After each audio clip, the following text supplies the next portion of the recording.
Hello, Grace Covenant. Welcome to our Thursday devotion. As you can see, I am out in the front of the church building right now. It's a beautiful, very bright day, so forgive me for squinting into the camera. Looking down onto our church garden and the busy Merriman Street. And I'm doing that because this week I've been reading through a book about God and gardening. It's Fred Bonson's book, Soil and Sacrament, one that I would recommend to you. I wanted to read to you just a little bit of the epilogue to the book, where he talks about how he found God by working in the dirt. How he found God's love and God's abundance through the work of growing food for himself, for his church community, and for others. And that connected him to the Spirit, and it connected him to his community.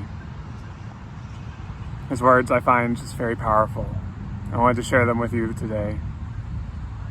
And I'll do that while looking out over to our church garden. He says, I said before that soil is a portal to another world, but I've since learned that it's not just one world. Working with the soil opens us inward, where we find a God eager to lavish upon us God's mercy and compassion and love. Soil also opens us outward, where we learn to receive the fruits of this good earth, and where we also discover that ours is not the only hunger.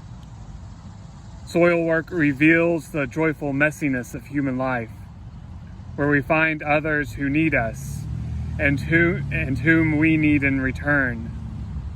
How we hunger is who we are. We are each one part pain and one part desire, and we should not be ashamed that our ache to be filled is so great, so overwhelming. God gave us this hunger, and we should not squander it on lighter fare. As a stream will run downward until it joins the immensity of the sea, so will our soul seek the level ground of our being. It is our desire, after all, that makes us most like God. I find words like that to be healing. And I find the practice that he recommends to be healing as well. Digging down into the ground,